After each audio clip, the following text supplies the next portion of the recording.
Hello.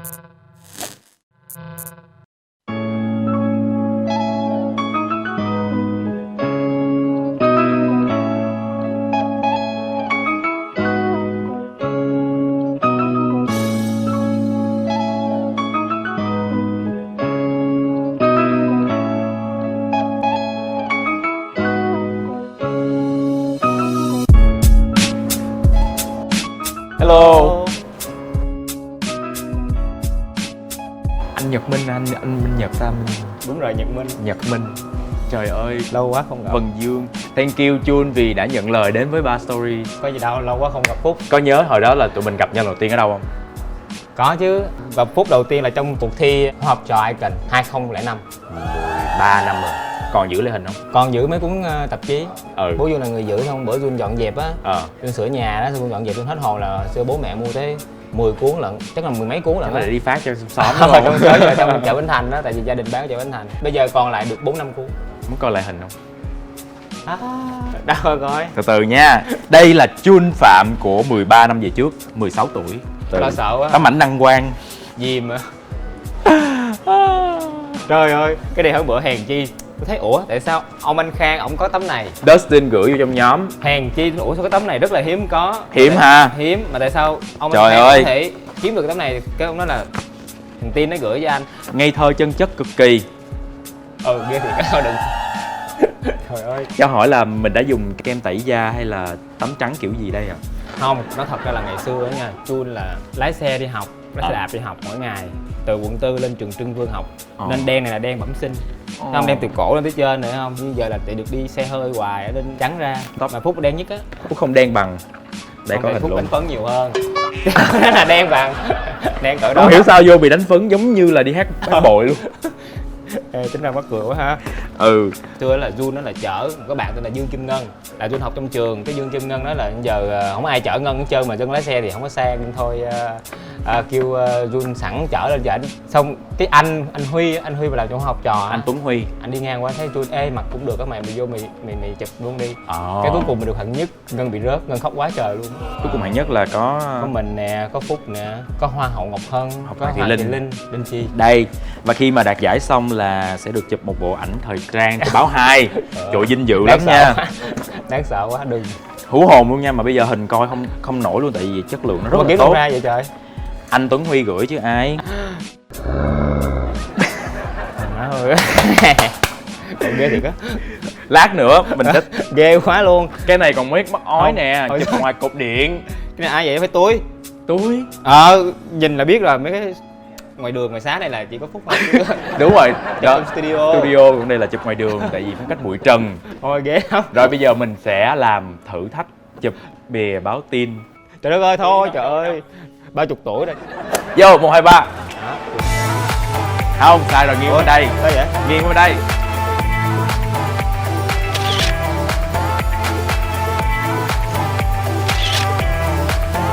Thách chụp hình đôi. Chị đứng bên này nè. Đưa mắt lên. Đức sẽ đưa cao chân lên. Cái cửa này đứng sến rồi. Chưa làm thử nha. Nhìn Justin. Sao? Xưa sao có thể tưởng tượng ra một cái concept này ha? Đó, hồi xưa mặc vậy là thời trang đúng không? Chắc là vậy là thời trang đó, tôi thấy quần rộng nè, giờ ai chơi mặc quần này? Không, bây giờ nhiều lắm nha. Không, bây giờ bắt đầu quay trở lại. Ừ. Nhưng mà cái kiểu mà có chữ giống vậy nè, mua ở Quảng Châu này nọ, nhìn Một đây Xuân Hương đó, đó chứ không là Vẫn Châu đâu ông nội. Tôi cười mà tôi không hề có một nếp nhăn luôn á. Hồi xưa là phải cười mới được lên bìa. Đúng rồi, bây giờ cũng vậy, lên bìa Hoa học trò bắt buộc phải cười. Hồi xưa là còn hả miệng á, tét cái miệng Giống luôn. như Tường Vi á. Nhét nguyên một cái nắm tay còn vừa. Bởi vậy mấy nụ cười gọi là nụ cười hoa hậu á. Đúng. Là từ Hoa báo 2 ra hết. Bây giờ hồi xưa khi mà tôi bắt đầu luôn đi chụp mấy cái tờ báo mà lớn tuổi á, tôi cứ bị quen cái thói chụp của Bắc Nam á là cười đi con. Là Cũng còn bị liệu đúng không? bị liệu hoài luôn, Bị liệu hoài. hoài đó mới hết đó. Sau đó là Chun đi học tiếp hay là Chun đi thi vô 365? Vô đại học kinh tế, nhưng mà tới năm 3 thì bên chị Vân gọi nói là giờ có muốn thành lập một nhóm nhạc, họ có muốn tham gia không?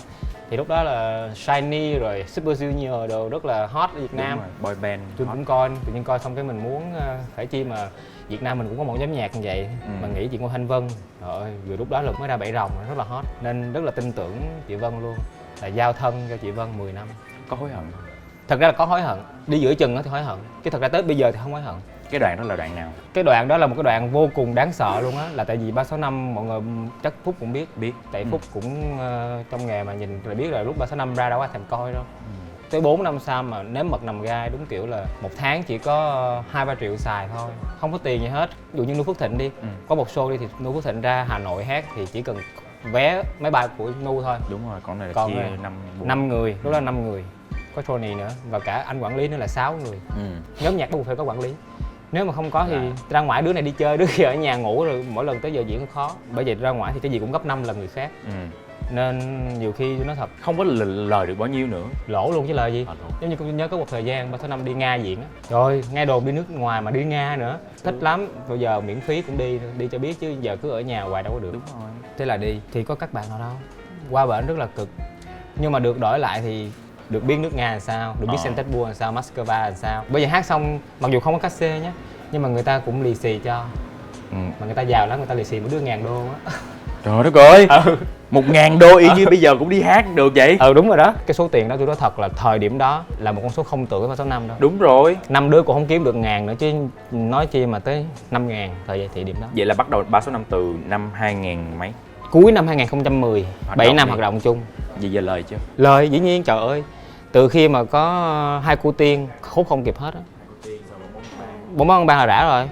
Cái bài hát đó là bài hát hit nhất, nhưng mà cũng là bài hát bóng xong rồi ban là ban luôn á, bay ra là mà. sau bài đó là banh luôn. Đúng rồi. Thật ra ngày xưa thì mình cũng thích hát, nhưng mà để mà mình đam mê ca hát thì không. Thì cũng biết mà quen diễn mấy này nè, lúc đầu vô thì vui nhưng mà không có tiền gì hết, nhiều khi mình cũng buồn lắm.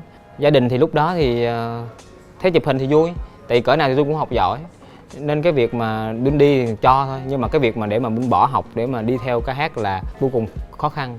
Bố mẹ dĩ nhiên không cho, mà năm 2008 là mẹ mất nữa, nên từ 09 sang 10 có 5 rưỡi à. Mà gia đình rất là buồn và xào xáo này nọ, mà Jun quyết định Jun bỏ nhà đi theo 365. Tại mọi người không hiểu vấn đề, là mọi người cứ hỏi là tại sao lại bỏ nhà, là bởi vì chị Vân á rất là sáng suốt. Một nhóm nhạc thì không thể nào mà nhà ai nấy ở, ở chung thì mới thương nhau. Mà thời đó 365 nghèo lắm, 5 đứa ở một phòng. Mà cái phòng tôi nói thiệt đó nha, chắc bằng phân nửa cái quầy bar, biết rồi, cái giường tầng nữa. Tôi này vô sao nó ngồi dưới đất ngồi dưới đất á.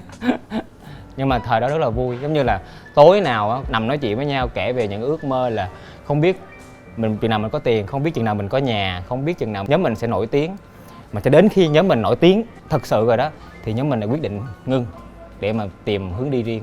Bây giờ mỗi đứa có một nhà rồi, để mà kêu ngồi lại với nhau để mà nói chuyện về những ước mơ đó thì chắc chắn là khó lắm. Đúng theo Jun thì cái việc mà thành lập boy band như vậy á, tất nhiên là nó có lợi, nhưng mà 50 thắng 50 thua, đâu phải nhóm nào thành lập ra cũng được như 365, đúng không? Thì Jun nghĩ là cái trào lưu boy band đó nó có quay trở lại nữa không? Nói về 365 thành công không thì dĩ nhiên đối với Jun là rất thành công.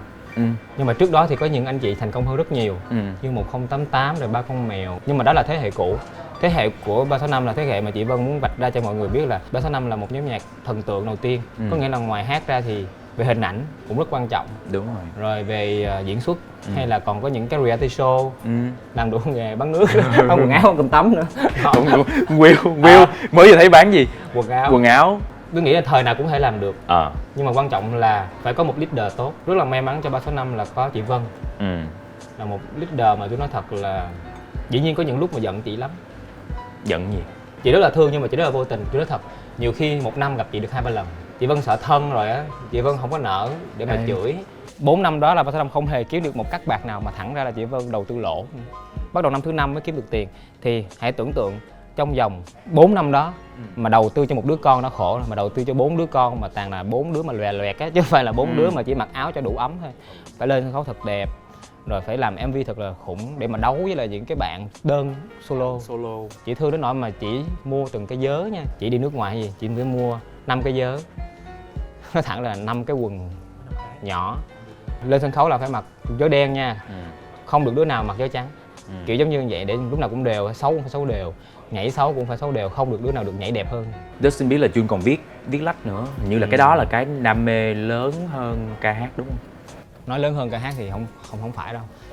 Đó là một cái đam mê mà nó ngang á. Thời đó tại vì thời xưa mình cũng đam mê viết, Xong rồi chị quản lý của mình là chị Gào á, cũng là một nhà văn rất là giỏi. Rồi mình thấy chị ra sách mình cũng bắt chước mình viết, rồi mình hỏi chị là em có thể ra sách được không, thì chị nói viết xong đi rồi chị tính. Thế là Jun viết. Nãy giờ khô họng rồi, làm nước. Mời để uống nước mà thấy bắt đó. Quên, xin lỗi. Hôm nay mình sẽ thử làm một món cocktail với lại Macallan Edition number 3. Thì cái dòng The Macallan này á là dòng whisky single malt bạch nha đơn cất. Sẽ cho Jun ngửi thử. Jun nhá là một người ít khi nào uống rượu lắm, toàn là buồn mới uống không à, không Vậy mà hả? vui mới uống hết đó. Mình Nhìn thấy cái màu nó óng ánh. rồi màu hổ phách đẹp đấy. Dạ. Mình đưa lên mũi, cách xa chút xíu. Tại vì nồng độ cồn của cái này nó cũng khá là cao, 48,3%. Nghe được rồi nè. Edition number 3 nó có một cái tên gọi là The Master Aroma. Tại vì nó giống như là một number one, nó có dòng đặc biệt á. Khách quý lắm mới được uống đúng không? Jun có thử cảm nhận là có những cái hương vị hoa hay là cái gì mà Jun nghe được. Theo tôi nghe có mùi rượu thôi tôi đã thấy. Để thêm rừng nữa. Muốn rừng. Tiếp theo mình sẽ bỏ vô trong lưỡi. Bỏ trong lưỡi là bỏ trong miệng uống á hả? Đúng không? Hay là le lưỡi ra liếm? Không, mình bỏ trong lưỡi mình ngậm. Mình ngậm hả? Mình tráng cái vòng họng. Mình tráng vào màu. Dạ. Ok. Để cho cái độ cồn nó bớt đi.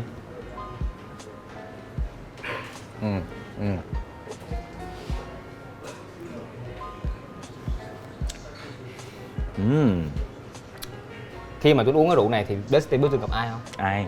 Ngô Thanh Vân. Trời ơi, chị Vân hả? Ở nhà có whisky hả? tủ rượu mà mỗi lần mà chị Vân mở party á, mà biết là cái nhà chị Vân là tới 500 m² nha. Kêu bạn bè tới mà mỗi lần như là mừng vì phim thắng hay là sinh nhật chị Vân á, là giống như là một cái buổi lễ tắm trong rượu á. Dạ.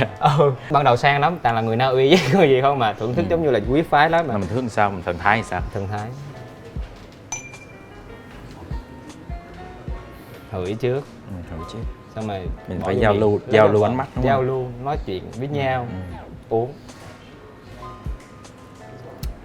Tới 11 giờ đêm là có DJ tới luôn, bung lụa luôn, xong rồi uống như nước suối á, xong rồi chết luôn ở đó luôn tới sáng mới dám về. Rồi thôi được rồi, đủ rồi. Nhưng mà mình dừng lại ở cái mức này ở đây. Tôi nghe đồn là tùy theo thùng gỗ thì sẽ mắc hơn. Chính. Rồi Đúng không? sẽ cho ra cái hương vị Cái vị gì. nhau, Thì đây là sự kết hợp giữa Bob Dalgano là một cái nhà master để chế tác whisky của Macallan với một cái người chuyên về perfume, nước hoa Rosado. Thì hai người này kiểu sẽ đi lựa thùng gỗ sồi rồi sẽ đi chế tác như thế nào để ra được những cái hương vị mà cuối cùng ra đóng chai. Jun có thấy cái mùi cam chanh không? Có. Cái lưỡi vẫn còn cái vị đó. Cái vanilla nó khó cảm nhận. Tại vì cái cồn nó mạnh quá nên đúng. Với lại lưỡi tôi cũng không phải là lưỡi của đầu bếp. Yeah. Táo xanh, cái hậu của nó mới cảm nhận được. gọi là bánh hoa quả. Đây là Alley 50, Alley 50, một quán bar hoàn toàn mới trong thành phố Hồ Chí Minh. Hồi nãy tôi bước vô là tôi thích rồi. Đẹp ha. Đẹp. Trong menu có rất là nhiều món ngon nhưng mà cái món này mình làm mà chưa có trong menu, được bạn bartender là tỷ tạo cái công thức cho Jun. Cái nguyên liệu rất đặc biệt đó là me. Me ngào đường ớt.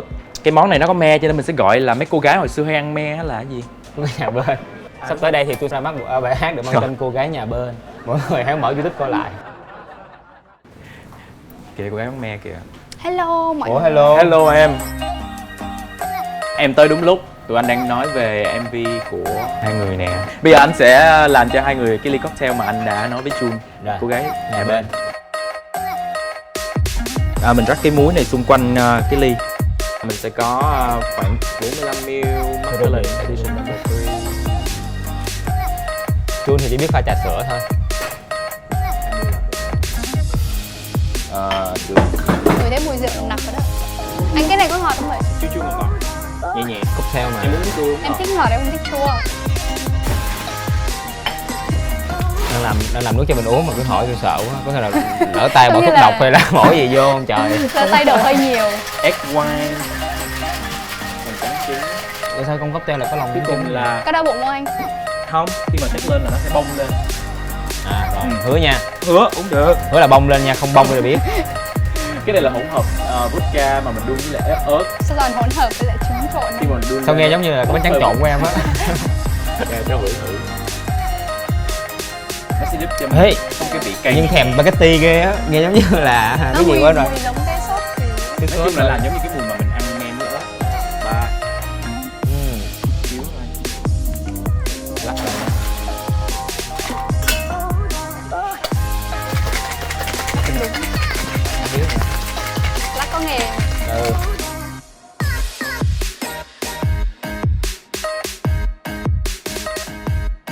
Hoa đào. Em đừng nói hay mình bớt nói, mình nói tự nhiên cái mình lộ hai đứa mình đừng nghe. Mình nói hơi nhiều. Mình nói hơi nhiều rồi. Tưởng hai đứa celebrity biết về rượu, biết các kiểu. Thôi đâu biết gì hết trơn. Cảm ơn. Đây là món sour. Whisky sour được làm từ edition number 3. Cheers. Ok thử nha. Hai Nãy cô giờ gái đang nhà ngon bếp. uống nè. Hai cô Hai gái. cô gái nhà bên. Hai cái ly của gái nhà bên. Ok. Cái hoa này ngậm nhai được. Yeah, Ok. ăn được hết. Trên đầu lưỡi thì nó là vị chua. Cũng Uống mấy- vào thì thấy nó ngọt và có một cái gì đấy nó the. là ớt. Cay. Mình thấy là Ớt hả? có cái muối này nó trung hòa được hả? Nó có rất là Việt Nam đúng không? Cái vị me nó làm cho mình cảm giác là Ăn thử lại. Uống thử Đúng lại. rồi, có vị me rất là mạnh. đó, ý tưởng của bartender Tỷ. Vị me. Ngon á Tỷ ơi. Thích lắm luôn Cho một á. Như ly là- me. Đúng rồi. Có nào nước muối tự nhiên giống như là ăn me chấm Ừ, đó cái muối hồi nãy mình rắc ngoài vành cái ly á. Đáng lẽ đúng ra thì nếu mà hợp hơn là muối ớt. Nhưng mà sợ cay quá. Không, thực ra dùng muối tôm mới ngon. Vẫn muối tôm. Đúng Việt Nam. Đúng Việt Nam. Muối Tây Ninh. Yes, hai bạn đã đóng MV chung đúng không? Đây là lần đầu tiên kết hợp. Từ trước là có bộ phim nhưng mà chưa có đóng MV chung bao giờ. Bộ phim đầu tiên của Jun đóng luôn. Gần đây anh thấy em xuất hiện MV nhiều dã man luôn. Ở Dài Việt nữa. Nam là có 4 là Hương Tràm này, anh Nu này, Eric này và anh Jun. Trong 4 cái vai MV đó em thấy là nó có nhiều khác biệt với nhau, kiểu em có được tung hoành hình tượng khác nhau. Một chút thôi, không nhiều. Ừ. Đa Trước- số đều là phụ tình người ta và bỏ đi theo một người khác. Không, MV Jun thì ngược lại. Không có phụ tình, Mà là tình mẫu tử. MV của Nu hay là của Eric thì hơi bị đen tối bởi vì chia tay rồi khóc lóc Bỏ rồi theo một người khác rồi trưởng thành. chết cháy nhà rồi 30 nổ tuổi xe. luôn cái nơi. Còn này là thanh xuân. Hai đứa này xuân. thanh xuân. là trở về thanh xuân kiểu cái style, cái trend bây giờ. 18 tuổi á. Phim điện ảnh Tháng Năm Rực Rỡ. Đó là một trong những cái phim điện ảnh đầu tay của em hay là Một trước đó nữa? trong những chắc là thứ 3 của em. Ừ, Thứ đó là 12 chùm sao rồi. em sao? Mà Còn em sau làm này sao thì với lại em cho em gần anh thêm chút. Cho em được ăn chút nữa. Oh yeah. Sau này em có dự án gì tiếp theo mà có thể chia sẻ bật mí không? Còn 2 bộ phim nữa là Ngốc ơi tuổi 17 với lại Người bất tử cũng sẽ ra mắt trong năm Người nay. bất tử cũng đang Ok. Jun cũng đang chờ đợi của anh Victor Vũ. Nhưng mà em có một tương lai quá là sáng lạng. Hy vọng là vậy. Và hiện giờ là ra ngoài đường là thấy billboard quảng cáo là thấy mặt của Jun Vũ rồi. Sẽ nhiều hơn nữa, em sẽ cố gắng. Chúc mừng. Chúc cho hai bạn cái MV của Jun sẽ được nhiều view hơn, rồi chúc cho Jun Vũ sẽ xuất hiện nhiều trong những cái dự án điện ảnh hơn. Tại vì hai bạn đã từng đóng chung một vài dự án rồi thì hai bạn sẽ hiểu tính của nhau. Mình sẽ làm một bài test coi là hai bạn thực sự. Thực ra Test cũng sao? không hiểu lắm đâu. Tại sao? Yes. Câu đầu tiên, ai là người hay đi trễ nhiều hơn? Cái câu này rõ quá. Câu này dễ quá. Chủ nhân cũng mới tự nhận ra chứ chẳng lẽ để người khác nói. Giơ bản lên nào. Jun Vũ. Là sao? Em có lời Bao chữa nào bào hả? chữa nào không? Anh ơi, mỗi lần mà có người đi trễ là người ta đều có những cái lý do riêng rồi, anh muốn nghe hết lý do của em Anh không? có lý do của em trong tin nhắn là em đang làm tóc, em đang make up. Em có nhiều lý do lắm anh ạ. Nên thôi mình cứ nói là đi trễ đi, khỏi biết lý do. Tại thật ra đi làm với Jun á thì cũng Quen rồi. cũng ít. Thì hôm nay thì cũng may là tại vì Destin là chương trình quay Jun trước là Jun Vũ vô sao nên cũng không sao. Rồi biết trước. Ừ. Trừ hao rồi đó. Nhưng mà bản thân Jun thì cũng rất là rộng lượng 5-6 lần thôi nhé. Hy vọng là thời gian sắp tới sẽ bớt trễ nhiều hơn. Bớt trễ nhiều hơn. Câu thứ hai, khi nóng giận ai là người dễ có khả năng chửi thề nhiều hơn? Hả? Cái này chưa. Cái này khó quá. Dễ có khả năng sẽ buộc miệng chửi thề nhiều hơn. Nào, kết quả là lại là Jun Vũ. Vậy là cá tính không phải cá tính.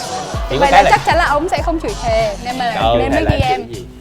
trời Ít lắm không, nhẹ lắm anh. Rồi em cứ nghe thử Em hết. biết cho em. Biết Nhẹ thôi. 2, 3. Má. Anh không thôi tin. à. Má ở đâu chữ thề. Câu thứ ba, ai là người có lượt follow trên Facebook và Instagram cao hơn và số follower của người kia là bao nhiêu? Ủa, sao nhớ? Không nhớ kệ Ừ, em, không hai người biết có quan luôn. tâm nhau không? Mình phải coi nhau chứ, mình phải check mạng xã hội chứ. Ai nhớ, trời ơi không có nhớ đâu. Đoán thôi. Cái này Jun Phạm nhiều Và hơn. và 500 mấy em không nhớ, phải không? Jun Vũ, Không, Insta nhiều hơn chứ. Jun Phạm, Facebook. cũng không biết đâu. Insta khoảng bao nhiêu á? Insta của anh 350. Ủa, 350. Anh vẫn nhiều hơn em mới có 320 à. Gì hả? Giống như là một hình của Jun Vũ là tới 20 mấy ngàn người like. Mua hả? Không có mua kỳ ghê, trời ơi, Còn cái Jun có tiền á, 10 người mấy ta kỳ ngàn ghê à. không? Anh giả bộ anh.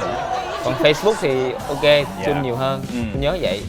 Rồi. Anh nhiều hơn. Good. Ngày đầu tiên hai người gặp nhau là ngày bao nhiêu? Trời ơi, tôi biết chết liền Ủa, luôn á. mấy- Thôi tháng không. mấy đi, Hai tháng người mấy. tự nói đi, đừng có hỏi nhau. Tháng mấy thôi. Tháng mấy ha? Tháng mấy thôi được rồi. Rồi dài với em viết gì mà dài quá, không biết luôn. Em không biết Thơ. pháp. Muốn copy ghê. Ok. 2, 3. Ba. Trung Vũ ghi là tháng 5 hoặc tháng Ủa? 6 tập phim Murder Sir Easer. Là em nhớ là tháng 5 hoặc tháng 6 trong cái đợt mà đang tập cho bộ phim Bế Đường Siêu Chạy. Nhưng mà em không nhớ là tháng nào, sao anh nghĩ tháng 7 hả? Cái trang thì em đúng hơn anh rồi đó. Chắc vậy á, em nhớ. Một đứa sống Tại lịch vì âm, một đứa sống lịch dương. lúc đó là em còn đang đi học và vào cái dịp mà hè Không, cái này Tuyên Vũ đúng. Tại vì Dịp hè. Tuyên Vũ nó đúng là tập tập phim, từ lúc tập rehearsal. phim rồi. Còn Jun là Jun nhớ là lúc mà đóng Quay phim. phim. Câu thứ 5, cả hai đã cùng nhau tham gia bao nhiêu dự án? Sao? Bao nhiêu? Kết quả là 2. Yeah! Lần Dễ đầu- quá. Ừ. Cái nào nhiều đi thì nói, chứ có 2 ít quá. Câu thứ 6, lần cãi nhau gần đây nhất của hai người là vì chuyện gì? Không được copy. Yeah. Ôi, dễ thương quá vậy. Có nghĩa là hai bạn Không. rất là hợp ý và không bao giờ cãi nhau. Ủa chưa thôi chứ anh. Tại vì giảng ít quá chưa Chưa cãi có lộn. dịp cãi nhau. Thế à? Chứ thử cãi đi là Jun Vũ chữ thề rồi đó. Câu thứ 7, ngày tháng năm sinh của người kia. Khoe. Còn may là chưa cho ghi số điện thoại đó. Cho xin gợi ý ngày Không, cứ ghi đi. ghi đại nha. Anh là thấy sai. Em không biết cái số ở đầu, em chỉ biết cái số tháng và năm thôi. Tháng 11 đúng không? Không, sai. Ủa? Anh ơi, em tên là Jun bởi vì em sinh tháng 6. Trời ơi! Trời ơi. Để xem ngu vậy đó, hôm bữa mình có chương trình đó rồi. Giải thích Nhưng mà là anh tại tháng 7 đúng không? sao? Tháng 7. Có sinh năm 89. Đúng, nhưng mà anh đúng của Nhưng em. mà ngày thì em không biết. 95. Tại vì sao? Tại vì anh tưởng em là 95 thì không em tính. cũng Tại vì Jun Vũ 95 là cái Ờ. chắc là em của em. không, vấn đề là anh tưởng em 6/11 là tại vì em cũng bò cạp. Anh cũng không tử. Sai đó. Còn Ôi, nó. không tử. Em ngày mấy tháng sao? 4 tháng 6. Sao tới sinh Còn nhật anh? Jun là đúng 17 không? Không. Sai 13 đúng Số không? tôi nhớ dễ nhớ lắm, tôi là 13 cái gì? 13 tháng 6 là của Isaac. Còn 24 tháng 7 Em chỉ nhớ 24 là giờ tháng 7 7 ngày. thôi. Bởi vì anh vừa ghi Nè tháng mọi người 7. nhớ nha. Chị nhớ nè, 24 giờ 7 ngày là Album chụp luôn. Ừ. Cuối cùng là lần tâm sự đáng nhớ nhất của hai bạn là về chuyện gì? Lỡ mà em nhớ cái khác còn anh nhớ cái khác thì sao? Với em cái đang nhớ là cái khác Để rồi. biết là tụi Ý em nghĩa nha em. tụi em cảm thấy ý nghĩa nhất ở điều gì á của cái lần đó? Thầy cho có cảm đi. Thôi, nhưng Mà anh nghĩ cái câu trả lời của chắc em không đúng đâu, thì nó mắc cười quá. về công ty VAA, Chết cha. về B Trần. Cùng mà, cùng chuyên đề mà. Ủa vậy hả? Cũng liên Sao nói quan nghe mà. nè? À. Ý là em cũng Sao? nhớ từng cái vụ đó Về đó, B nhưng mà Trần ghi mà khác đáng nhớ nhau. hả? Đáng nhớ gì ở B Trần vậy? Có giống nhau, có nghĩa là Có bé liên Trần quan có đó. qua công ty Ý VA là đang nghĩ chơi. cùng một chuyện. Chơi. Ừ. Xong rồi làm bể đồ. Đây là chuyện này là chuyện vui chuyện buồn. Chị bực bội. Vui cũng vui với hai đứa. Còn đó là chuyện buồn của B Trần, nhưng mà chuyện vui với hai đứa. Là 5 câu trên 8 Vậy là cũng chấp nhận được. chấp nhận được. Mấy có 2 dự án 5 thôi trên à. 8. Ừ. Dạ quá giỏi Thêm rồi vài đó. dự án nữa là nó sẽ Mà đạt hai cái chữ B 18. Trần nè, phải xuất sắc nè. Là cùng một chủ đề Tâm nhưng sự mà B hai Trần viết ra ở khác nhau. VAA. Lát nữa đi kể nghe chị nói nha. Mình kể duyên. Tớ xin muốn hỏi xíu nữa. Sau khi mà ra nhóm á, phải là ca sĩ phải đi hát đúng không? Đúng rồi. Nhưng mà có rất là nhiều người hỏi là tại sao nhóm 365 mỗi thành viên chưa có bài hit nào thực sự để mà người ta nhớ. Thì mấy bạn có phải Khó nỗ khăn. lực vì đó, mệt mỏi gì đó không? Chắc chắn là có nỗ lực, bởi vì cái việc mà kiếm bài hit á là mình không chủ động được, đó là trời cho, chứ nó không phải là trò chơi. Có nghĩa là trời cho thương thì cho, còn không thì giống như phim mình đó, đóng phim thì mình chỉ biết đóng thôi, mình hoạt động thật là chăm chỉ. Còn cái việc mà phim hit không ai biết được hết. Cũng có người mời đi đóng phim bởi vì đẹp, diễn hay đó. Thì dù mình chưa có bài hit nhưng mà thứ nhất có hai vấn đề mình được mời tiếp. Thứ nhất là mình cũng có hoạt động liên tục, mình đóng phim và mình diễn ra bài hát. Và thứ hai nữa là mình cũng có một lượng sản phẩm solo và một lượng sản phẩm trước đó hit của 365 mà mình được thừa hưởng. Giống như tới bây giờ thì dù cho mình hát bài nào thì kết show mình cũng sẽ hát bóng bóng băng bang. Đúng rồi. Hoặc là hai cô tiên, hoặc là no love no life. Dĩ nhiên cái đó là cái niềm vui, nhưng mà cũng là một cái để cho tất cả mọi người áp lực là mình phải kiếm một bài hát. Đúng rồi. Giữa ba công việc, thứ nhất là ca sĩ, thứ hai là diễn viên, thứ ba là viết sách, Jun sẽ ưu tiên công việc nào nhất? Trời, hỏi khó ghê, nào có tiền nhiều hơn. Trời ơi, thẳng thắn ghê. Ngày xưa thì Jun thích hát hơn, nhưng mà cái việc giống như là Dustin nói là cái việc mà mình hát á, nó cần phải có một bài hit á thì nó mới làm cho mình sướng được, sướng trên sân khấu. Thật sự là vậy, nếu mà ai đi hát mới biết được cảm giác đó. Mình hát cho học sinh sinh viên không có các bạn nào hết, nhiều khi vậy đó. Nhưng mà kiểu như học sinh hát mấy ngàn người mà hát chung mình vui lắm. Nhưng mà rất là tiếc là đó là một cái sản phẩm của nhóm, mà mình chưa có được sản phẩm đó riêng của mình. Nên cái việc mà mình nhiều khi mình cũng buồn, mình cũng nản. Thì trong những thời gian mà mình buồn ở đó thì mình cũng cố gắng mình tìm bài khác, nhưng mà thời gian đó thì cũng may là cái duyên điện ảnh đến với mình. Trong nhóm thì mình lại có duyên điện ảnh nhất, là tự nhiên có những cái dự án lớn, những cái dự án mà nó thích hợp á, người ta thích mình và mình cũng có những giải thưởng đó nên mình cảm thấy rất là vui. Mình đã có 3 giải thưởng điện ảnh rồi.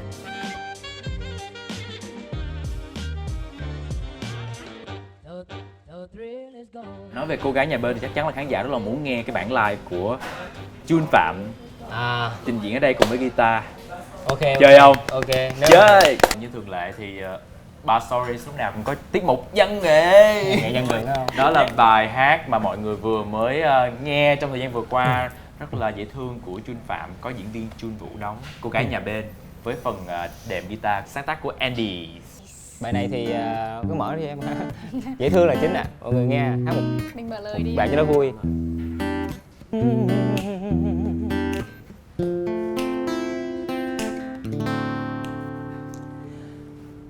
Đã lỡ yêu một người mà từ lâu chẳng dám nói, chẳng phải xa rồi mà lại ở thật gần ngay trước mắt, hỏi bản thân mình phải làm sao em biết đây, rằng thầm yêu cô hàng xóm nhà bên. Ngày thứ nhất anh trao cho em hình hồng đặt dưới hiên nhà. Ngày thứ hai anh mang phong thư đặt gọn gàng trên khay bánh. Thứ tư, thứ năm đến thứ sáu anh đợi chờ, rồi tan vỡ khi hôm nay em cùng với ai. Twinkle twinkle little star, wish you could feel my love. Cũng đã từ rất lâu rồi, tim anh mới bối rối như thế. Kể từ khi anh thấy em, rồi đêm ngày anh ngẩn ngơ vì em thật xa nhưng cũng thật gần. Cô gái nhà bên.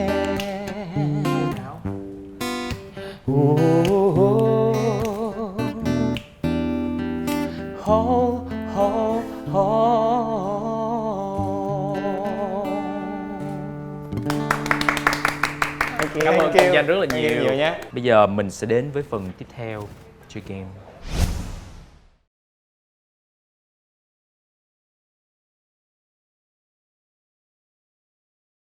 Bây giờ thì là không gian mới rồi. Chúng ta chặt chém sát phạt nhau ở đây. Trò chơi đầu tiên, Jun Vũ, Jun Phạm sẽ phải trả lời những câu hỏi của Dustin đặt ra trong vòng 5 giây. Luật là 5 giây, phải trả lời 3 điều mà Dustin đặt ra liền. Nha. Dustin sẽ bấm cái nút này, khi mà bấm là thời gian chạy bắt đầu 5 giây. Giang là có hỏi những số lô ba vòng của Jun Vũ nha, tôi không biết đâu. Rồi, giờ ai chơi trước? Tụi xì hả hay sao? nếu người nào thắng thì thôi, thua thì khi chọn người đó một ly. Trong đây có 12 ly thì có 6 ly nước thường và 6 ly nước thánh. Nước thánh là nước gì? Nước thánh là cái nước mà uống vô mình sẽ bay lên trời. Ok, giờ biết bay không mà uống liền nè. Chơi mấy hiệp? 2, 3. Anh ngửi trước được không? Không được Có nữa. cái gì? Cái gì vậy? Rồi, chọn ly này đi nè.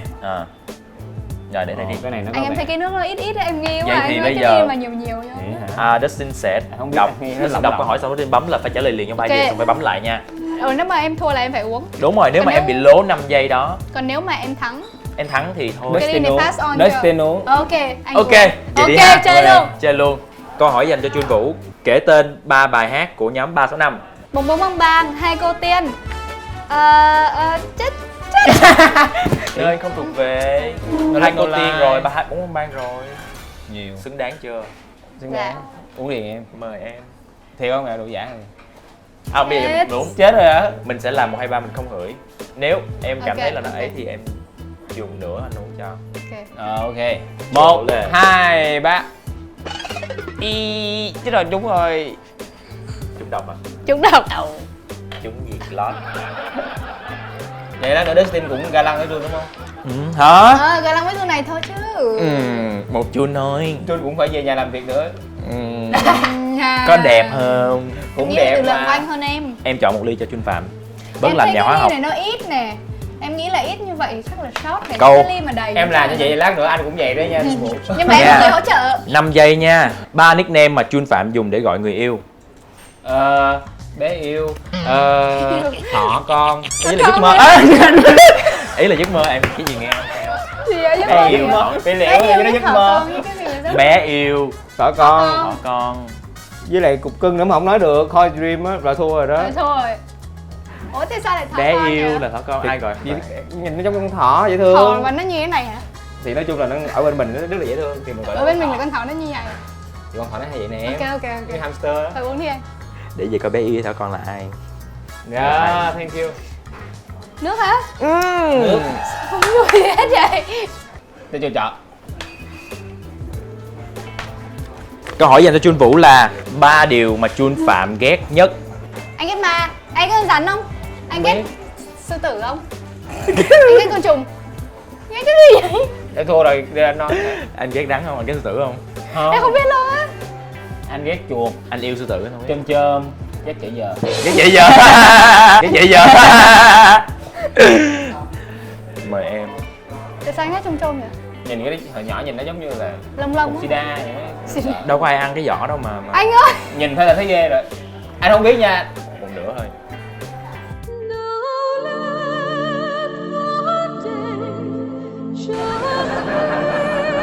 Gì á? Hứa mà, hứa uống đi. Cách giọng á. Trời ơi. Ủa, Jun rất là fair nha, Jun đâu có...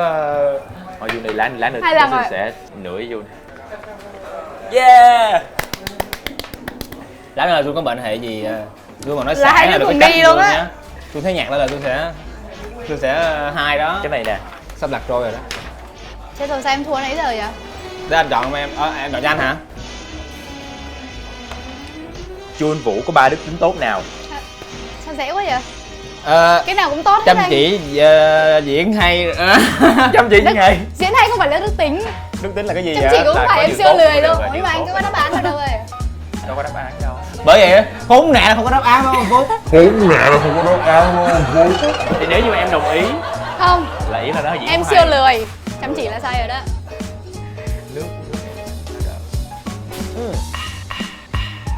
Lại là nước thường. Thôi cái này nhiều này chắc là nước lọc nè. Ừ. Còn nếu mà rượu đó thì em xui. Câu hỏi của em là 3 người bạn thân nhất của Chun Phạm. Anh Phượng, Triệu Anh. Isaac. Ok, được, đúng giờ. Có đúng không? Không. Đúng vàng vậy thôi. Chết rồi. Anh nghĩ là nước Cái lọc. này đừng có có phải lo, nhiều đúng nước không? lọc. Anh nghĩ đúng không? Chứ anh là chứ không phải như Cảm em ơn anh. nói. Đó giờ làm sao là làm nha Trung Vũ. Hai em lấy ly còn lại không nó cô đơn. Còn một ly nữa đổi trò chơi. Ít như vậy có nghĩa là chắc chắn là Đổi cho chơi hả? Đủ rồi. Một ly nữa đổi trò chơi. Câu hỏi dành cho Chun Phạm, 3 món ăn Thái mà Chun Vũ thích nhất. Mình mới đi Thái với nhau. Sơm tằm nè, tôm yum cung với lại cà ri xanh. Hai cái kia là đúng nhưng mà cà ri xanh không. Cà ri gì mới đúng? Em không thích cà ri. Em không thích cà ri. Anh được có Nói những lại người lần nữa. Thôi. Không. À. Ôi. Anh phải cảm ơn em đi. Cảm ơn em. Anh may mắn quá. 3 ly gần nước nào không à. Rồi, trò chơi thứ hai. Ủa vậy hả? Trời ơi, định hạn đủ cái. Trò chơi này là trò chơi tên là The Danger Word.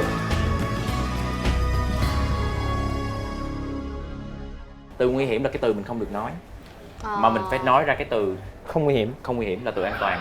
Ừ. Mỗi một người sẽ có một lượt chơi. Ừ. Thí dụ như Giờ bắt đầu lú rồi đó, đó đi. Chun Phạm sẽ là người Ủa, sao chỉ Duân Phạm mà quay qua Duân Vũ? Chun Vũ Chứ chứ. giờ nó xịn luôn rồi kìa.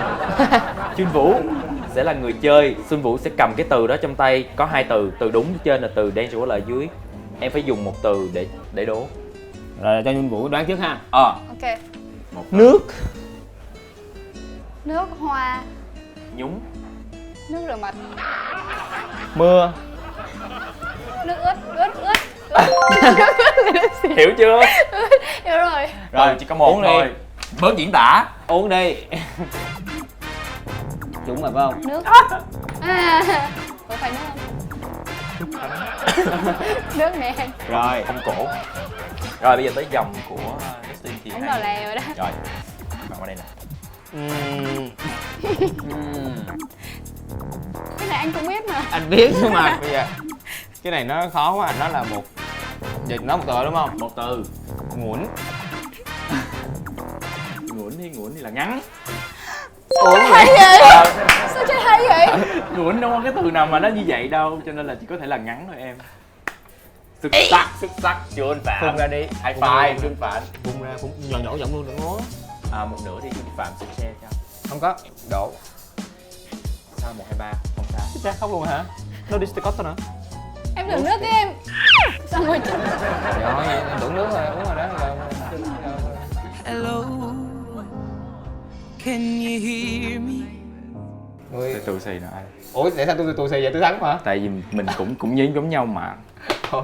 Hồi nãy có người nào nói là sẽ uống cho Vinh Vũ mà. Ai thua uống đúng không? Ừ, 1, 2, 3. Thắng uống. Không.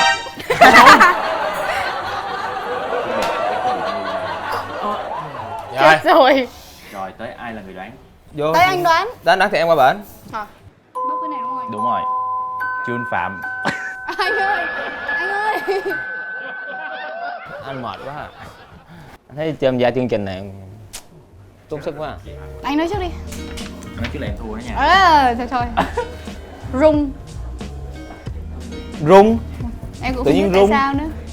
Đang hay, đang hấp dẫn á. Rung là rinh. Trò chơi của mình mà còn không biết cách chơi nữa thì không biết sống là cái gì. Đại đi để em tới lượt em nè, em nghĩ ra rồi. Động. Sao vậy? Tại sao vậy? Không hiểu luôn á. Động đực. Lúc. Gì lúc? Cái kiểu mà đoán chữ của anh á. Lúc lắc. Lúc lắc. Không hiểu sao động lắc là sao anh? Tại sao lại động lắc? Không, rung động, nó động là chuyển động. Thì cái rung thì nó chuyển động. Uống đi, đừng nói Nhưng mà nhiều cái quá. người là lắc Lẹ mà. đi. Không có thời gian mà mày đặt người nói nhiều nữa. Uống. Đúng rồi. Rồi tới em. Một. Chết da. Rồi thúi. Rượu không thôi đúng không? Ừ. 2. Nghe. Ngô. Trời ơi. Hay không? Hay nha. Tội nghiệp Jun quá rồi. Rồi tới ai à? Hy vọng là Jun sẽ an toàn. Giờ tới anh đoán. Hay là anh đoán mà đúng không? Ừ? Đúng rồi, tới anh. Qua đó. Đó là nước. Chết rồi, thôi, chết rồi. Thôi chết rồi. Hiểu hai cái cuối là gì rồi đó. À, Em muốn nói trước, anh nói trước. em nói trước. Chết cha. Con này dễ lắm. Sắn. Chứ từ Nước anh uống. đánh dần cái chữ giùm anh đi. Sắn X. Nước uống á. Sắn X á sao? Không, nước uống á. Đừng nghe anh. Sắn mà có chữ X á. Sắn hả? Bột. Yes. Chữ X cơ mà. Xẻo. Xinh. Yeah. Một ly để dành cho Jun Vũ. Còn lại Này là em nói những cái đó là do em nhờ em mới đoán được chữ sinh mà bây giờ không hiểu sao xẻo là tự dưng cái sinh. Xinh xẻo. Có nha. Người Hà Nội thì xả. Tớ không hiểu, tớ không chịu. Rồi. Tớ hai không biết uống. đâu. mình còn hai, mình sẽ đợi luôn cái người cuối cùng là ai. Thì mình sẽ bắt đầu mình Rồi bây giờ tới ai vậy? Anh á. Thấy. Thấy hả? Kia. Nhạt. liên quan. Không hiểu luôn á. Đợi. Chờ.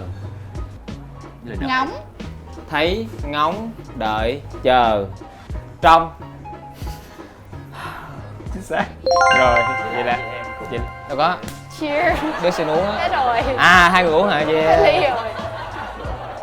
Ủa bên ly này phải ly của em không nhỉ? Em nghĩ nước lọc có đừng lo, nước lọc á. Em muốn chọn lại không? Anh hay bốc chung nước lọc, anh chọn cho em đi. Đó ly đó đó, nước lọc. Ok. 2, 3 không nhìn nha. 1, 2, 3. Phun ra. Ủa, em nghĩ sao nước lọc vậy? 6 ly xong rồi. Bị luôn.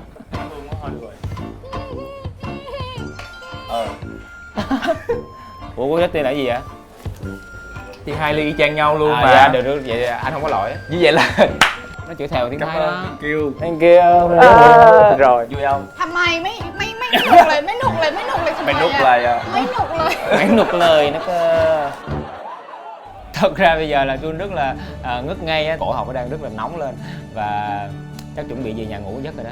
Anh thì không bằng em, nãy giờ em uống không, mà cái shot này là anh toàn nước lọc còn em là toàn shot thiệt, em là toàn nước thánh không thôi. Hồi nãy là Nên anh muốn uống nặng phụ hơn em anh. 2 ly nha, em Em được phụ nhưng mà em tần bốc trúng rượu Ở đây mà, em xui. nên là bây giờ rất là lâng lâng. Thì hy vọng là lần sau sẽ có dịp tham gia show của anh Justin nữa để trả thù. Mình phải trả thù cái game vừa Vậy là nãy. em cũng muốn tham gia lại đúng không? Dạ. Ok. Coi chừng. Coi chừng hả? Coi chừng tao. Anh Justin ơi, coi chừng thì ngắn gọn vậy thôi chứ hy vọng là cái show này của anh sẽ còn tiếp tục dài nữa để bọn em có thể quay lại và trả thù anh những cái đời đấy. Trả thù ngoài đời, trả thù trong đây làm gì em? Cũng được.